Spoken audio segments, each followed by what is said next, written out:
it was table 1.4, page 31, wasn't it? And actually we have covered the absolute numbers as far as I understand.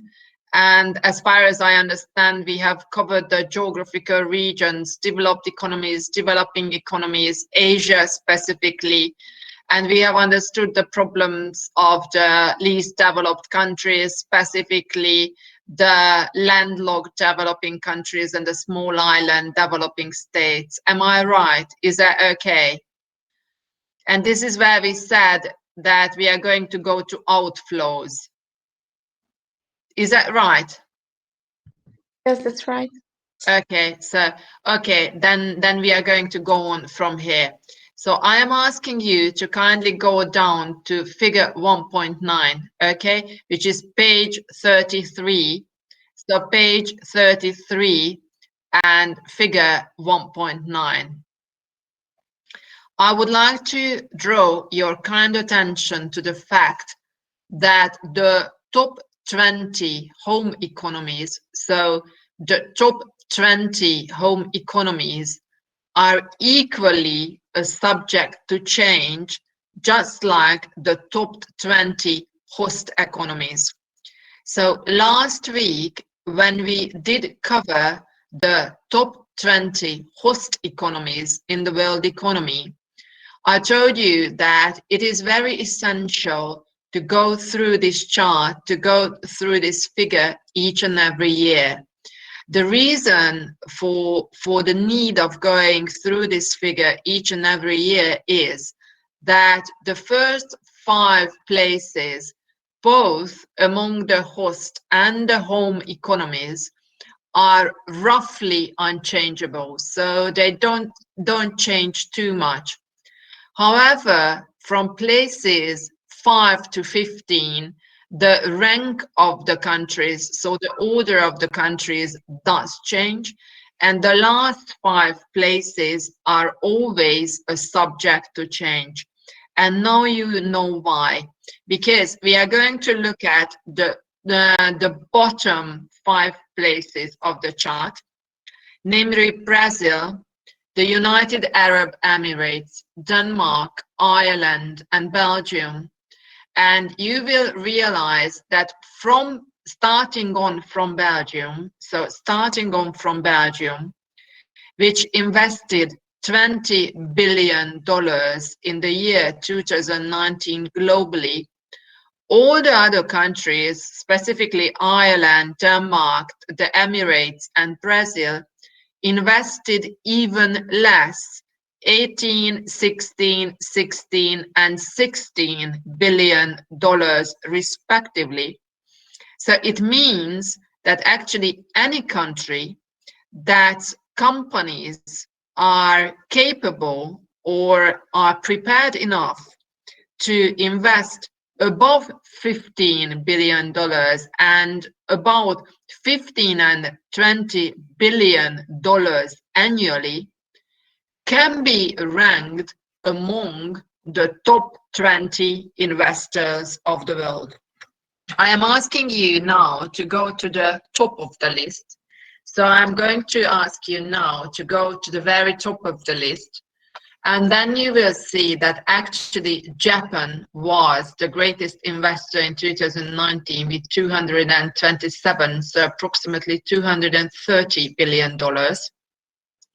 The United States of America ranking second with $125 billion.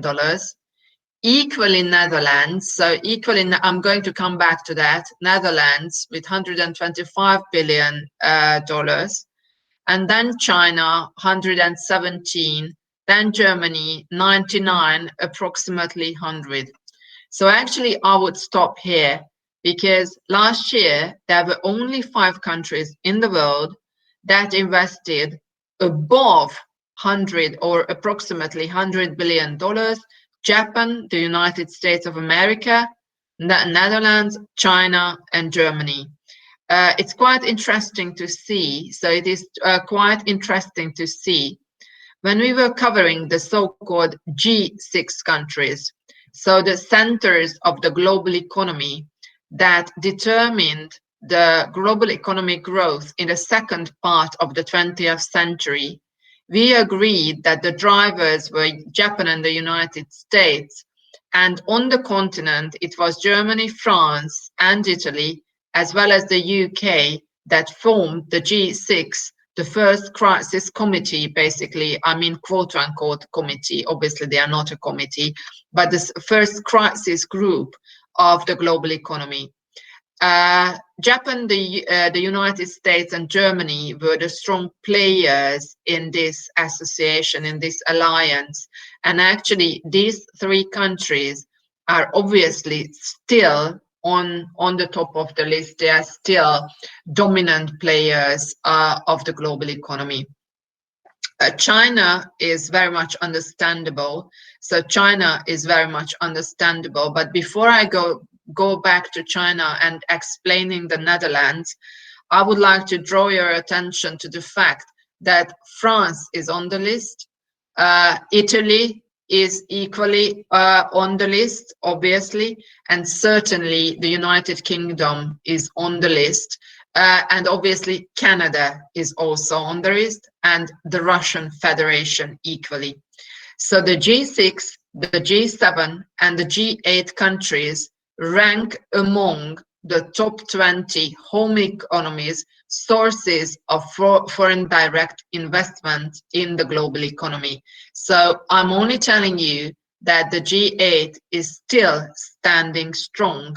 And this is why I told you that actually, if I were to define the center of the global economy right now, then I would still define the G6, the G7, the G8, and the G20 as the propelling engines of the global economy, of the global growth of the 21st century. So, having said that, I would like to come back to China and Netherlands. I don't think we need to explain China to that extent. The only thing I would like to underline that summing up the BRICS countries, so we all know that the BRICS countries are Brazil, Russia, India, China, and South Africa. However, while you are looking at the home countries, the host countries, the top 20 host countries, I'm not going to scroll up right now because I don't want to lose time. You are going to be able to see yourselves. So whereas we are looking at the host economies, Brazil, Russia, India, and China are equally among the greatest recipients of foreign direct investments in the global economy. However, when we look at this current chart, so what we are looking at right now, then we realize that it is only China, Brazil, and Russia that are included to the list, and India is obviously still not among the biggest investors, so the biggest home economies of the world. India is still a net recipient of foreign direct investments. Okay, what I would like to underline, however, before we go to the Netherlands, I would like to draw your attention to the fact that Korea is on the list, Singapore is equally on the list, and Hong Kong is equally on the list. Why is it important? So why is it important? This year, we cannot see Taiwan, Chinese Taipei on the list. However, we can see Korea, Singapore, and Hong Kong. Why is it important? Because these countries are classified as newly industrialized countries. These are the countries that we have mentioned in Kojima's Flying Geese paradigm, the countries that have emerged from an emerging country status and actually have grown to be included to the advanced economies of the world. It is hugely, hugely important. These countries today rank among the top 20 outflow countries for FDI in the global economy. So actually they are standing absolutely strong. They have gained momentum, and with the developmental patterns, now they are the most important countries of the world in terms of FDI outflows. We need to touch upon Ireland, we need to touch upon the Netherlands, and we need to touch upon Hong Kong, and we need to touch upon Singapore right now. Why? Because the pattern is the same. These countries, more often than not, are included to the list. I will tell once more. I'm speaking about the Netherlands, I'm speaking about Hong Kong, I'm speaking about Singapore, and I'm speaking about Ireland. In many cases, and that I'm trying to explain, that is going to be a longer story, investors from within a regional integration, so from within regional integration, enjoy greater benefits within the regional integration than outside investors. I'm going to tell you an example, and then a Hungarian example, and then you are going to understand me. In each and every regional integration, so in each and every regional integration, there is a condition, so there is a condition for procuring in company terms.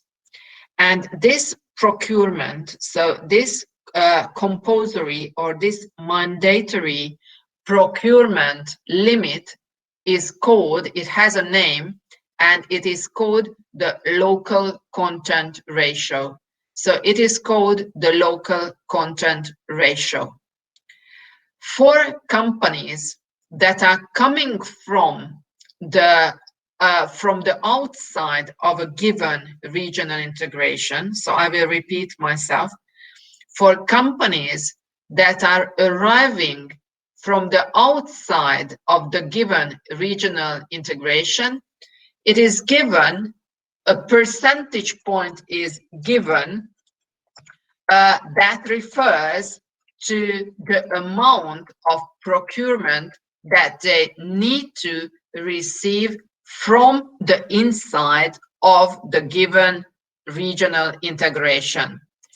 It is called local content ratio or local content requirements. So actually, these local content ratio or local content requirements are policies imposed by governments that require firms to use domestically manufactured goods or domestically supplied services in order to operate in an economy, so in a country, or within a regional integration. And actually, there has been a substantial increase in the use of these measures in recent years, because this is how governments try to achieve a variety of policy objectives that target employment, industrial and technological development goals. Do you understand me? Or shall I go on? Okay. I'm going to highlight so that you understand more. So actually, the local content ratio is a percentage point in each and every regional integration. So is a percentage point in each and every regional integration that basically binds investing companies to procure from within the regional integration or the country. So for instance, if we check out the ASEAN, the Association of Southeast Asian Nations, it is around 25%. It is a subject to change. In the European Union, it is above 50%. It means that if a company from Japan, for instance, comes to the European Union, like Suzuki comes to Hungary, then 60% of the production inputs must be procured from within the European Union. And the aim is, as I have told you, is to create employment within the country or within the European Union and to contribute to the national development goals, so the growth of the national or the regional GDP. Interestingly, so if a Japanese company or a Korean company or if a Chinese company, so if any company comes to the European Union, not only Hungary, any European country, then there are local procurement requirements, and the local procurement requirements are meant to enhance the employment growth and the GDP growth of the given country or the given regional integration. On the other hand, if, for instance, a German company or an Austrian company or a Dutch company or an Irish company and so on and so forth comes to Hungary and realizes a foreign direct investment, then this given company is considered to be a European company, and as such, so as a European company, it is not obliged to source from the host economy. So if, for instance, Audi comes to Győr, no one and nothing compels Audi to basically procure from Hungary anything, because both Germany and both Hungary are members of the European Union. Do you get me? Do you get me? Did you understand me? I'm going to copy a link to you from the local content requirement of the OECD to the chat box so that you understand me, okay? This is what I was explaining about. It is study material. You don't need to read it right now, but then you can see what local content ratio or local content requirement means. Can I have a feedback? Do you understand me? Yes. Okay. So it is very important. Why am I speaking about local content requirements or content ratios? Let us now go back to figure 1.9.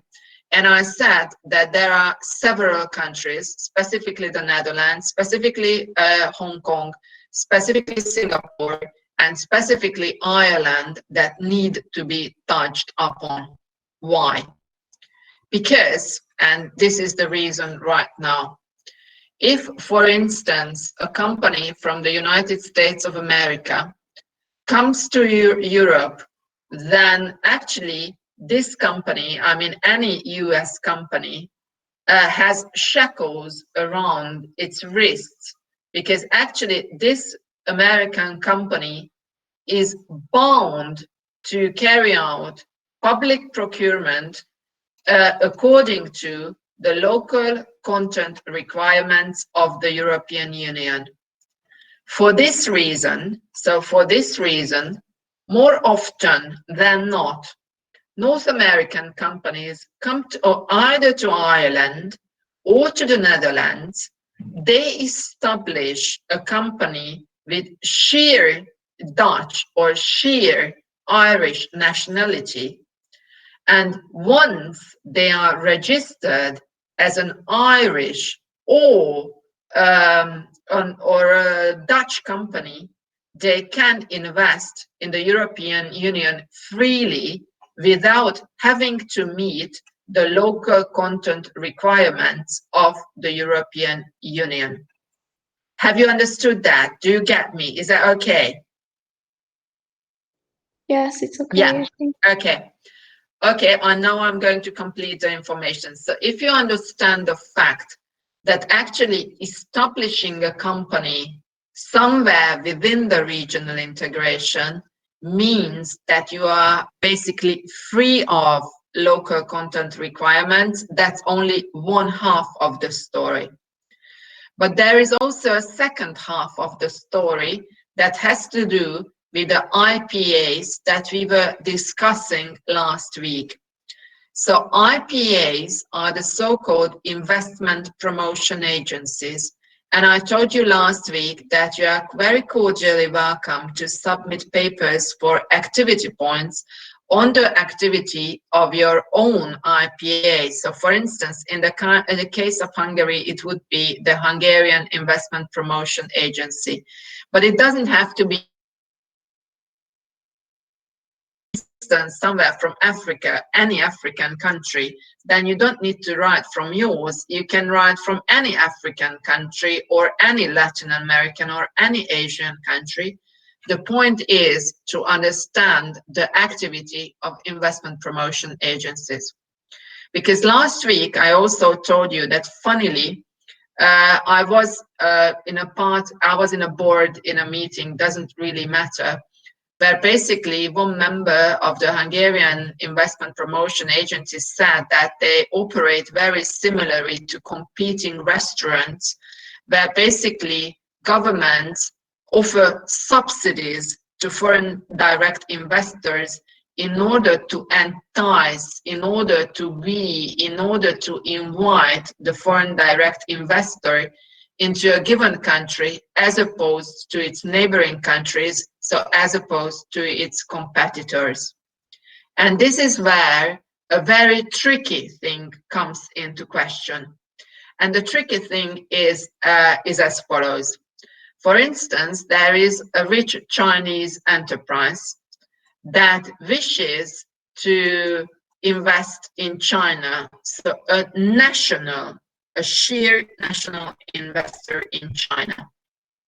The national investor in China realizes that foreign direct investors might receive more subsidy from the Chinese government as plain Chinese national companies. What happens then? The Chinese investor goes, for instance, to Singapore or establishes a company in Hong Kong, and as such, as a company from Singapore or as a company from Korea, it can be even Korea, or it can be even Hong Kong, so any of these neighboring countries, it appears to be an investor from the outside that can turn to the investment agency of the country, the Chinese Investment Promotion Agency, and can enjoy government subsidies that are not enjoyed by national investors. So this is why I'm telling you that having a look at this table, so figure 1.9, FDI outflows and the top 20 economies of the world is crucial and is of great relevance. However, I'm also telling you to be very careful with this list for several reasons. For one reason, because it is very concentrated, that the fact is that there are only 5 countries in the world that invest over $100 billion. And I'm going to be very honest with you, I'm not sure about Netherlands. I'm not sure how much it is Dutch and how much it is American. The bottom of the list is very fragile. So Belgium, Ireland, Denmark, Emirates, and Brazil are very fragile. And I'm going to be very honest, I don't know how much Ireland is Irish. I mean, in terms of FDI outflows, parts of it are surely North American, so I'm quite hesitant. And in between, so in between the top 5 and the bottom 5, there are many countries listed that are, on one hand, yes, huge players in the global economy as investors, but on the other hand, investors from outside the regional integration or from outside a well-subsidized country are coming and reaping the benefits of basically the investment promotion agencies. So actually, we need to be very careful with the top 20 home economies for local content reasons. So for local content reasons, as well as at the other end of the stick, because of the reasons of government subsidies carried out by investment promotion agencies. Okay, now I'm going to stop. Do you understand me? Do you get me? Have you got any questions?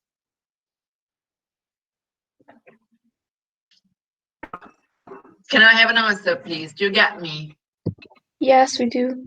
Okay. Okay. So let's go down. Let's go scroll down. Yeah, trends in greenfield investment projects and cross-border M&As by sector. I'm not sure. Actually, haven't we looked at this chart last week? I'm not sure because I remembered looking at these percentage points for these 14 and 40 drop and 1% drop in, I'm not sure, value and number. The greens are the FDI and the orange ones are the M&As. Does anyone remember? Anyhow, last week we spoke about, the two major groups or the two major forms of investments, the forms in which foreign direct investments can happen within one country. One is the so-called greenfield projects. And I explained that actually these greenfield projects are carried out in industrial parks of cities. And they are called greenfield because while the city is surrounded by an agricultural area, a part of the arable land, so a part of the arable land, a part of the greenfield is taken out from the agricultural production and it is allotted to be an industrial park. And this industrial park is equipped by public utilities, so obviously electricity, gas and water, and so on and so forth, and telecommunications utilities. And industrial parks are being formed. It is a very stable form of investment, and I'll tell you why. Because in industrial parks, in greenfield projects, the investor company builds an asset that is more often than not unmovable. So it is immobile, it is totally unmovable. So if an investor comes and decides to establish a greenfield investment, a greenfield project, then it is basically conveying trust. So trust is the key word that is depicted because it means that the interests of the investing company and the host economy are going hand in hand, and both the company and both the country, the welcoming, the host country, are planning on the long run. I also told you that actually mergers and acquisitions are tricky. So last week I told you that mergers and acquisitions are tricky, and I'll tell you why. Mergers and acquisitions are tricky because basically nothing new is established. So basically nothing new is established.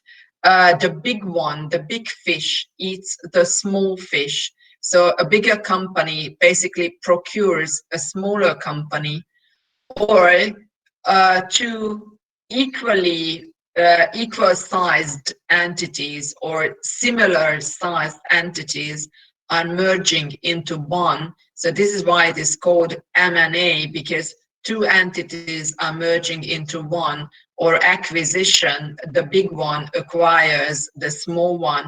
But anyhow, nothing new is created. Basically, two entities are being fused. What is interesting right now, on the left-hand side, you can see the value of FDI projects and M&As. And on the right-hand side, you can see the number of FDI projects and M&As. And actually, in terms of value, it is shocking to see. I'm going to be very honest with you, even to myself, it is shocking to see the drop of the value of M&As, even though the number is not decreasing to that extent. So actually, in the number of greenfield projects, you see a -1% loss, and in the case of M&As, in the number you see a 4% loss. Whereas in the value, in terms of the greenfields, you see a 14% loss, whereas in the value of M&As, you see a 40%, so 40% loss. And I'll tell you why it is so shocking.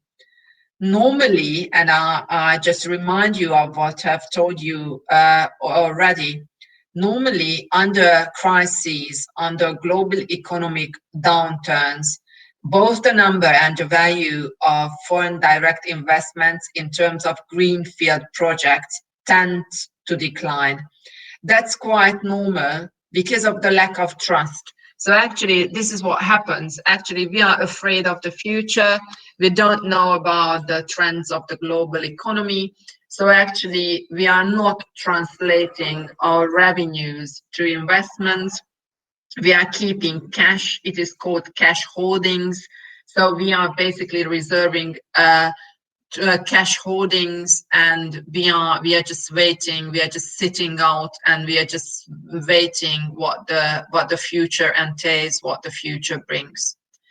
But normally, mergers and acquisitions rise, or at least remain stable throughout crises, because actually these global economic downturns highlight the strong players, but equally highlight the weak ones.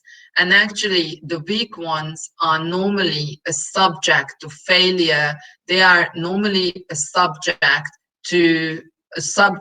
to be acquired by bigger companies in the same sector.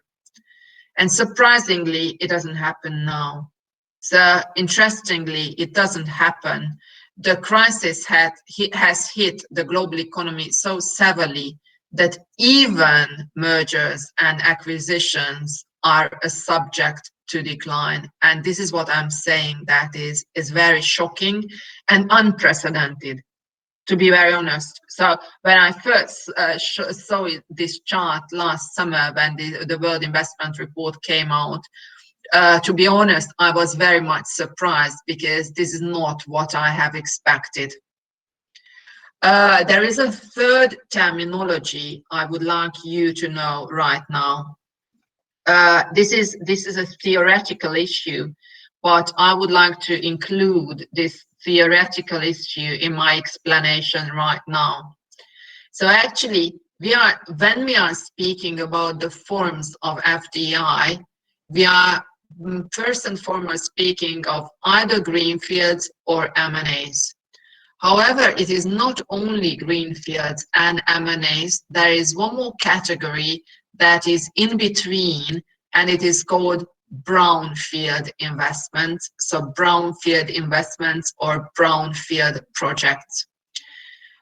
It means that the physical infrastructure, so the physical infrastructure of the production entity is already existent. So once more, a brownfield project or a brownfield investment means that the physical infrastructure of an existing investment already exists. It is already in existence. However, the content, the production itself, so what we produce, what we invest, the sector, the industry itself is completely new. I'm going to again tell you an example, and then you're going to understand me. You all know, or you all might know, where the locals, so where the industrial park is located. It is to the south of the city. And there are many routes that lead to the south of the city. But if you are going from the downtown to the town center to the industrial park, there is a road that directly leads to our industrial park. On this road, just outside the industrial park, there used to be a factory that used to be a glove factory before the 1990s. And obviously, as Hungary, an emerging economy, was changing its economic and political system in the early 1990s, it became quite clear that some products and services cannot be delivered to the outside of Hungary, so they cannot be exported because of a lack of demand. And one of these companies was the Győr glove factory, where the gloves produced by the textile industry of the then socialist Hungary were not to be sold on the global markets. So actually, that was a factory, that was a physical infrastructure, but the product itself was not anymore good enough or demanded enough to be sold on the global markets. So what happened was as follows. Before the 1990s, junk food, I'm not promoting junk food, please don't get me wrong, crisps were, I'm talking about chips, so crisps in British English, crisps were not available in Hungary. So what happened was that one of the German crisps factories, it was actually Chio, but it doesn't matter, came to Hungary, and before establishing a greenfield investment within the industrial park, it had basically a try, it gave a try, it was a trial, it was testing the waters basically, and acquired the glove factory and started producing crisps, pellets, potato pellets in this factory. So this is brownfield investment when there is a pre-existing infrastructure. However, the pre-existing infrastructure is occupied or is acquired by a new industry, a new production line or a new service line provided by the foreign direct investor. Okay, do you get me? Do you get me?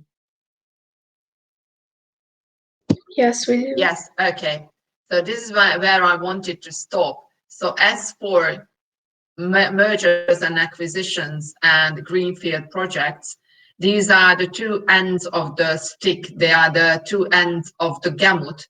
However, there is a third form of investment which is often non-mentioned in international reports, and this is brownfield investments. Okay. As for greenfield investment trends, I would like you to look at table 1.5. So I would like you to look at table 1.5. We are not going to look at the numbers because we have understood that from 2018 to 2019, the numbers have not really changed. There was a 1% loss, but that's okay. That's almost stagnancy. We are going to look at the values, and the total value was a 14% loss. However, what we need to know is that there are three sectors of the economy, and the three sectors of the economy were affected by the crisis in a different fashion. And if you look at this chart, then you can immediately see that while manufacturing and services would face a loss of 14 and 10% respectively. The big loser, the real big loser in terms of greenfield projects was basically the primary sector, where the loss in terms of value was over 50%, namely 53%. So if we look at the loss in FDI projects from 2018 to 2019, and if we examine the trends in the terms of values, then we do realize that actually the loss was not in manufacturing, the loss was not in services. However, it was experienced by the primary sector, which was over 50%, 53%. Okay, let's scroll down. So let's scroll down to table 1.6. So 1.6. And then you will realize that we are going to go through the same in terms of mergers and acquisitions. Again, we are forgetting about the numbers because we have already agreed that the numbers are basically constant. There was a 4% loss generally, but that's okay. However, there was a huge loss. So there was a huge loss in terms of M&As, which amounted up to 40% in total. So there was a 40% loss in total in terms of M&As, which I said to be shocking even to myself. However, I'm reading these documents. So actually, I've been reading these documents for the last 20 years. So actually, I've been reading these world investment reports for 20 years. And this is really surprising to me as well. So interestingly, the primary sector and the manufacturing sector relatively stand strong. Obviously, I can see the 20.1% loss in terms of manufacturing, which is bad in terms of a crisis. However, in terms of the primary sector, it is not that bad, 10%, 14, approximately 14. But actually, it was the services that suffered massively. So services suffered massively throughout the crisis. And I'm asking you to kindly go down the list, because I never list the industries because we do not have much time in the exam. So I am never asking students in the exam about the top 10 industries. But then in this case, I am asking you to kindly have a look at the list, because then you will see that, for instance, the information and communication sector suffered a loss of over 80% in M&As last year. And equally, if you have a look at the chemicals and the chemical products, they have suffered a loss of 70%, and financial and insurance activities over 55%, and beverages, food and tobacco 65%, and international trade itself 62%, so over 60% in terms of M&A. So this is why I'm telling you, suffering a huge loss in trade, that basically global value chains are unfortunately breaking down due to the crisis. So one of the vast effects of the crisis is the breaking down of value chains, because we need to realize that we are speaking about investment. Yes, capital is brought from one country to another. However, it is not only capital that is moving among the borders, across the borders, it is also goods and services that are moving across the borders in global supply chains. And once the free movement of goods and services are not ensured or not facilitated amongst borders, then the existence of global value chains come into question. So actually, these are basically questioned, and and they are subject to hesitation, basically. So they are a subject to hesitation. I would like, do you get me? Do you understand me? Can I have a feedback, please? Yes, we do. Okay.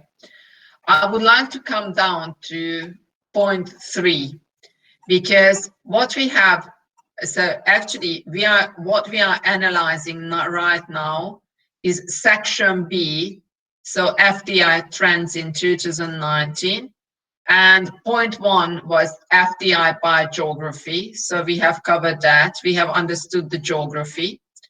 Then point coming down, point 2, so point 2 were the trends in greenfield investment projects and cross-border M&As. We have already covered that. And now comes point 3, project finance. What I am telling you, so actually there is one keyword here. So there is one keyword here. And the keyword here concerning project finance is infrastructure. You might remember when I was speaking about China. So when we were speaking about the BRICS countries, Brazil, Russia, India, and China, then I told you that I am actually equally hesitant about the future of the BRICS countries. And I told you why I am hesitant about the future of the BRICS countries. I told you because I am unsure how much money, how much capital China is willing to invest into the new development bank. So the new development bank is the bank of the BRICS countries. Whereas China started its OBOR initiative, One Belt, One Road initiative, or in other names, Belt and the Road initiative. So it is either BRI or OBOR, OBR, OBOR, so OBOR, One Belt, One Road, or Belt and the Road initiative. It is the same. It is the Chinese maritime and mainland Silk Road that binds China to Africa and to the European Union through the countries of East, Southeast, South, Central, North, and West Asia. So actually, the bank of the OBOR, the bank of the One Belt, One Road initiative, is called Asian Investment and Infrastructure Bank. And there is a reason behind that, because to be able to create any economy, so to enable to establish an industry, in order to incubate a service provider, in order to facilitate trade, there is one precondition: infrastructure. And actually, project finance is basically an investment in infrastructure. It is included to the World Investment Report because these infrastructural investments that are listed in the World Investment Report are cross-border investment flows. So for instance, when China builds railroads in Serbia and in Hungary, and it binds basically China with Africa and the European Union throughout the entire Asian continent, it obviously entails money. And while the infrastructural investment remains in the framework, in the borders of one single country, no one really cares. However, once it is a cross-border infrastructural investment, it is a subject of the World Investment Report. And as you can see, in 2019, cross-border infrastructural investments that are called as project financing amounted up to $1,400 billion. So $1,400 billion, and there were over 2,000 projects as such. Do you get me? Yes. Do you get me? Okay, so that's very important because infrastructure is a precondition for the industry. Okay, figure 1.12. So figure 1.12 is only a matter of interest. So yeah, it is only a matter of interest. So I'm never ever going to ask it in the exam. However, it is interesting. So if you look at infrastructural investments, it is not only transportation. So it is not only roads, railroads, physical land roads, maritime roads. It can be a lot. It can be renewable energy. It can be, obviously, as I said, transportation infrastructure. It can be fossil fuel energy. It can be extractives, and it can be industry and real estate as well. So they can be real estate investments as well. There is one orange spot, there is one orange square I didn't speak about, and it is written SDG relevant or non-SDG relevant. Have we ever spoken about the UN SDGs in our class? Do you know what SDGs are? Have we ever spoken about the SDGs? I don't think so. Is the answer an absolute no? Can I have feedbacks, please? It is very important for me to know, because the SDGs are relevant. I'm just not sure if you all know about the SDGs and what the SDGs are.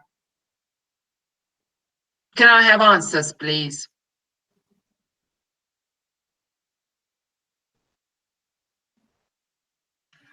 There are 18 people listening to me. Can I have answers, please? Do you know what the SDGs are, or you don't? I don't. I don't too. Can I have more answers, please? Is it all about sustainable and development goals? Yeah, exactly. The UN Sustainable Development Goals. Yeah. Have you heard about them? Actually, I heard about SDG with the environment class with the previous term. Very good. Very good. Okay, I'm sharing a link with you. Okay, very good. Very good. Thank you. So in the chat box, I'm sharing a link with you. You are kindly requested to open this link, please, and I'm going to explain in a minute. So actually, as you can see, currently there are 17 SDGs, but before we go into the matter of the 17 SDGs, I'm going to explain. These SDGs, these Sustainable Development Goals, are the development framework of the United Nations system and all the countries of the world that are members of the UN. However, these refer to a time span of 2015 and 2030. So actually, we basically have got 9 more years to go till the end to basically comply with these development standards. However, we need to go back to the middle of the 1990s, exactly to 1995, when the first set of development goals were established by the United Nations. In 1995, the Secretary General of the United Nations was Mr. Kofi Annan, and he had an Indian Under Secretary General, Shashi Tharoor, who actually instigated the SecGen of the UN to establish a set of goals that refer to economic and social development of the 21st century. So actually, both Kofi Annan and both Shashi Tharoor anticipated that basically the peacekeeping, the security aims of the UN are going to be less relevant than the economic and social aims of the UN in the 21st century, because they presume that there would be peace around the world and and economic and social development would be much more important than basically maintaining and establishing international peace and security, the first and foremost reason why the UN system was created for. So actually, in 1995, they have created or started elaborating a set of goals that entered into legal force in 2000. And actually, they were called the so-called Millennium Development Goals. So the Millennium Development Goals. And they were referring to the developing countries of the world. They were basically developing goals to be meant to be ensuring the developmental catch-up of the developing countries to the developed part of the world. There were altogether eight MDGs, Millennium Development Goals, with 20 targets and 69 indicators. And actually the 8 goals, the 20 targets and the 69 indicators measured basically the performance of the developing and the least developed countries of the world. They measured their catching up process. By the end of the cycle, so by 2015, it was quite clear, but already in 2012 at a conference in Brazil, the Rio +20, the UN's conference on sustainability, that most of these goals would be unfulfilled, would be unmet. And actually, the UN was rephrasing basically the set of goals. The 8 MDGs were expanded to 17 SDGs. So instead of the Millennium Development Goals, the so-called Sustainable Development Goals came into existence. And actually, sorry, I need to have a sip of tea. So the Sustainable Development Goals came into existence, and these Sustainable Development Goals refer to all countries of the UN system. So not only the developing countries and the least developed countries, but to everyone, so each and every country of the UN system. And instead of the 20 targets, currently there are 169 targets, as you can see on the top of the link I have shared in the chat box. And actually, countries are asked to develop the indicators for themselves, the indicators by which they are measuring their standards, the fulfillment of their goals. Each and every goal, SDG, is connected to sustainability. So each and every goal is connected to sustainability. However, there is a priority among the issues. As you can see, number 1 is no poverty. Number 2 is zero hunger. Number 3 is basically health, good health and well-being, which ensures healthy lives and promotes the well-being of everyone in the world. Number 4 is quality education. Number 5, as you can see, is gender equality. Number 6 is clean water and sanitation. And actually, clean water is self-evident. However, for instance, the lack of sanitation is the reason of lack of schooling in many countries of the world. So gender equality and education oftentimes depends on the quality of sanitation in developing countries. Number 7 is affordable energy and clean energy. Number 8 is decent work and economic growth. Number 9 is industry, innovation, and infrastructure, because industry and innovation are dependent on infrastructure. Number 10 is reduced or reducing inequalities. Number 11 is sustainable cities and communities. Number 12 is responsible consumption and production. Number 13 is climate action, so counteracting the climate change. number 14 is actually, it's not seas, but it is called, and not oceans, but it is called life below water. So everything that refers to seas and oceans and life below the water. Number 15 is life on land, referring to biodiversities on terrestrial ecosystems. Number 16 is peace, justice, and institutions. So the institutional background that ensures peace and justice. And number 17 is partnerships for achieving the goals. It is an international framework. I'm going to stop here for a moment, because if you wish to hand in a paper on the advancement of SDGs or the most prominent SDGs in your country, then you are cordially welcome. However, what I would like to do right now is to come back to the World Investment Report and to look at figure 1.12. And actually then you are going to realize that all these infrastructural project financings are more often than not SDG related.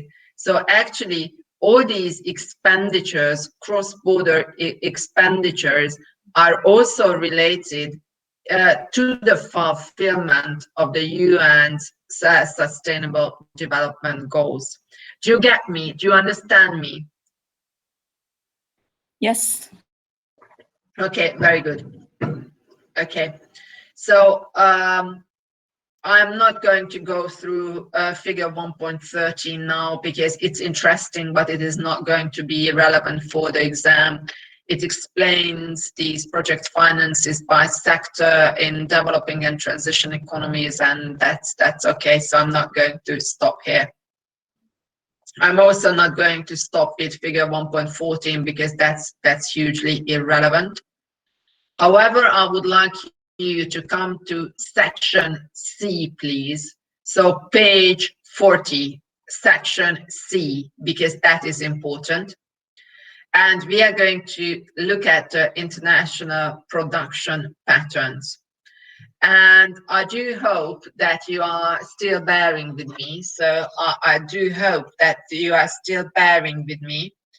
And I would like you to stop at table 1.7, okay? So I would like you to have a look at table 1.7. What is this table? Table 1.7 is selected indicators of FDI and international production in 2019 and in selected years. First and foremost, I would like to have a look at the years. So as we have already agreed upon, basically the 2020 World Investment Report summarizes the figures for 2019. So it is always an ex post document, including opinions of IPA leaders that are basically projections for the future. So why this World Investment Report is always an ex post document? It entails ex ante projections for the futures phrased by IPA leaders. The factual year, so the given year, the actual year, in this case 2019, is always compared to the previous 3 years. So normally it would be compared to 2018, 2017, and 2016. However, you can see that actually the second column is an average of the years of 2005, 6, and 7. What is the reason? The reason was because the previous, so the pre-pandemic big global economic crisis happened in 2008. And actually in 2008, we have reached in peaks. So in 2008, we have reached peaks in terms of FDI, in terms of trade, in terms of economic growth. And then we have experienced a massive recession. To be fair, to have a fair comparison basis, the years 2005 and 2007, so the last 3 years of the crisis, or the average of the last 3 years before the crisis, are used as a point of reference. Equally, the year 1990, this was the first year the first World Investment Report was collecting information on. So actually, when emerging markets opened up their borders to trade in goods and services and finances and capital, actually, this is the very first time when we are speaking about the global economy. And publications came to existence in 1991, and the first publications have reference to the year 1990. So we can see 5 columns. Basically, 1990 is ground zero. The average of 2007 is the ever crisis peak. So ever crisis peak. 2017 and 2018 are the preceding years to the year 2019. So, as you can see, in 1990, FDI inflows amounted to 200 billion American dollars. So 200 billion American dollars. Whereas in 2019, global FDI inflows amounted approximately to 1,600 billion American dollars. What does it mean? It means that if we are comparing to ground zero, so if we are comparing to ground zero, then the increase was 8-fold. So the increase was 8-fold. However, if we are comparing FDI inflows to pre-crisis levels, then we need to realize that not much has happened in the last 15 years. Pretty much nothing has happened in the last 15 years because the world was shattered by the global economic crisis, the European sovereign debt crisis, as well as the global health crisis, the pandemic that we are going through right now. What I would like to tell you is that you already know. Last week, we spoke about the difference between FDI inflows and FDI outflows. And actually, there is a difference, and there is the difference because of statistical errors. There is a difference because projects are overlapping to 2, 3, 4, or even 5 years, and the data provision varies among countries, and obviously there are exchange rate errors. So actually, these two numbers, FDI inflows and FDI outflows, are never the same. They are subject to change, but they are very good point of reference, and actually they are very good knowledge material that we can refer to and understand and learn from. I would like you to look at the FDI inward stocks and the FDI outward stocks. We started accumulating, measuring global FDI inward and outward stocks that were around $2,200 billion in 1990. Both inflows and outflows stocks were around $2,200 billion.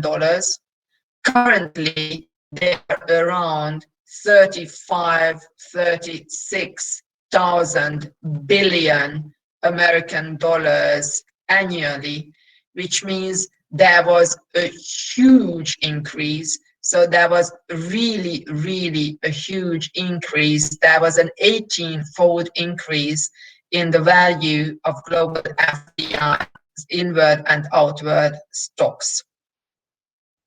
What is interesting? So what is interesting, if you have a look at the rate of return on inward FDI and the rate of return on outward FDI, then the ratios are 6.7 and 6.2% respectively, which means it pays off to establish an investment abroad. So foreign direct investments pay off because the rate of returns justify the investments. So the question is, why are there so huge cash holdings? Why aren't cash holdings translated to investments in the world? And there is a very simple answer: uncertainty, the lack of trust in the future, and basically the lack of knowing what will happen. There is one figure I would like you to know. It's not necessarily the total assets of foreign affiliates of transnational corporations. This is also interesting because it is around or more than 110,000 billion American dollars, which is a massive amount of money.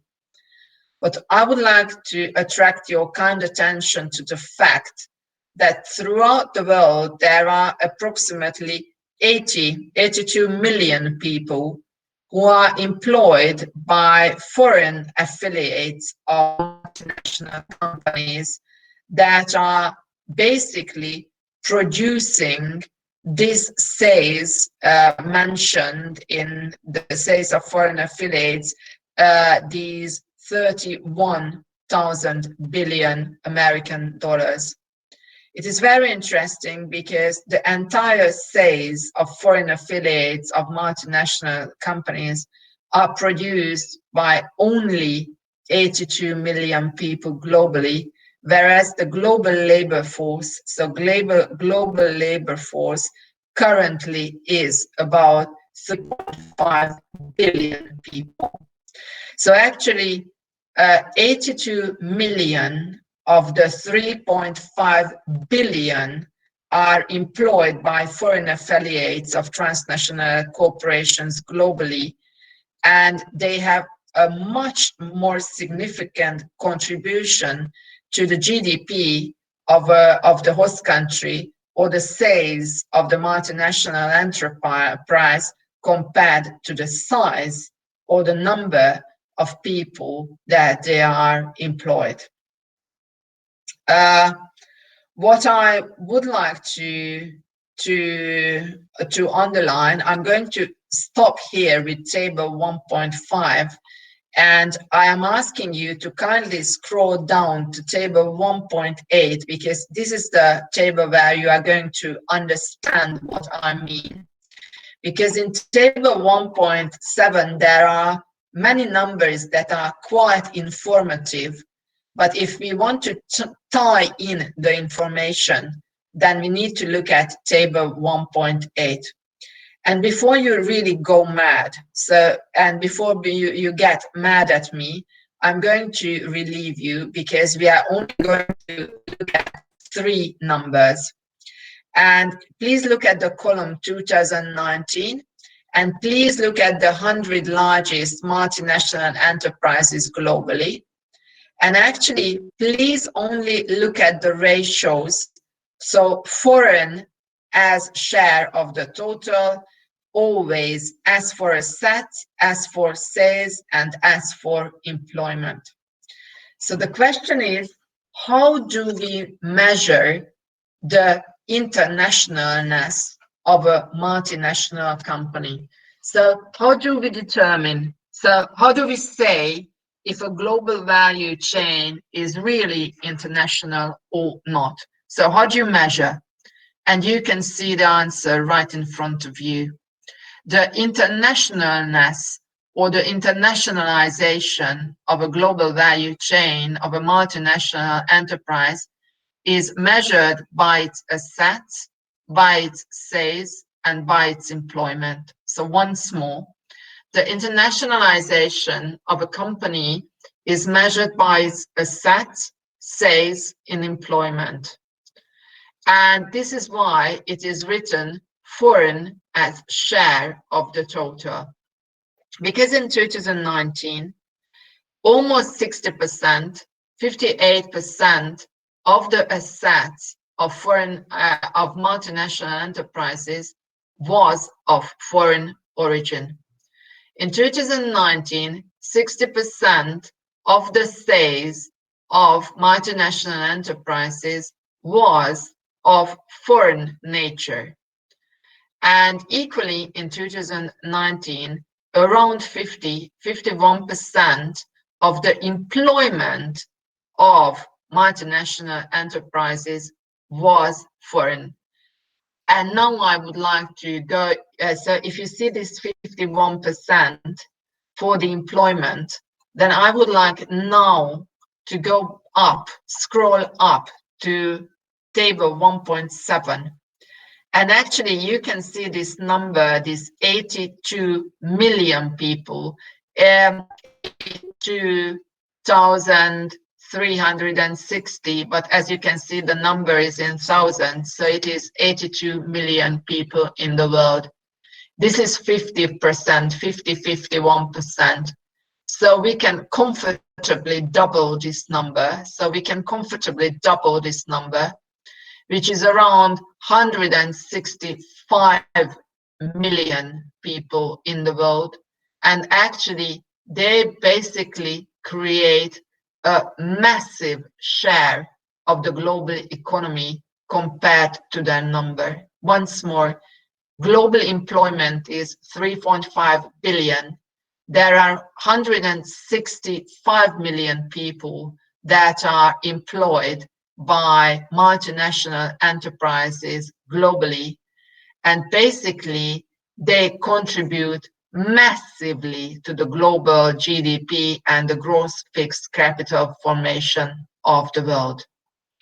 So this is why, let's go down to table 1.8. I would like you to understand that assets and sales are higher. Assets and sales are around 60%. I mean, as a ratio from foreign to total, whereas employment is a little less, however, still massive, because domestic and foreign employment is basically half-half in transnational corporations. Okay, and before we finish our class, we've got 8 more minutes. I told you that basically there is a second chapter for regional trends, which is not compulsory material. So it is absolutely not compulsory material. But I would like you to scroll down to Africa to page 46. It is hugely interesting because you can see that, for instance, in 2019, the entire African continent attracted approximately 46 billion American dollars. And there are over 50 countries in the African continent, but you will realize that there were 5 countries, Egypt, South Africa, Nigeria, Congo, and Ethiopia, that were the major recipients of foreign direct investment. You can see the flows by range to countries with different colors, and you can see the most important investors in the African continent. You can equally see the most important outflow countries, for instance, South Africa, Morocco, Togo, Egypt, and Cote d'Ivoire. However, the amounts are very shy. Equally, and then you can go down and there is a detailed explanation on Africa with prospects and large export industries and imports and reinvested earnings and so on and so forth, and major relations. But if we finish with Africa, we are coming to developing Asia, and actually we realize that 10 times as much money did go to developing Asia as to Africa in 2019. And the biggest recipients were China, Singapore, Hong Kong, India, and Indonesia. And equally, you can see the flows of range. You can see the top 10 investor countries. And then you can see the analysis of the developing Asian region, the prospects, FDI inflows and outflows, and so on and so forth. And if we finish with developing Asia and we scroll down, then we can see the same figures for the Latin American and the Caribbean region, the total numbers, the most recipient countries, the most important investor countries, and then a country analysis. I am telling you so, and if you scroll down, then it is the same. So actually below Latin American, then you can see the transition economies, and after the transition economies, you can see basically the developed economies, and then it is basically end of the chapter. What I would like to tell you that the regional investment trends, which is chapter 2, and it is not compulsory material, might be highly relevant for you if you would like to do research on your own geographical region in terms of foreign direct investments. Okay, and we've got 5 more minutes, and I'm going to stop here because we have completed the World Investment Report, or I mean in terms of what I'm going to ask in the question in the exam. So I'm going to leave space for questions and answers before we wrap up with the class. Are there any questions, please? No question for me. What was I clear? Am I clear? Is the explanation clear? Yes. Yes, it is. Okay. Okay, if there are comments, questions, comments, suggestions. Okay. So if there's nothing to be said, then next week we are going to go on with international trade. Okay, so next Tuesday we are going to continue on with international trade if it is okay. Okay, so have a nice week. Have a nice 4 days off. Happy Easter to those who are celebrating, and then see you next week. Okay.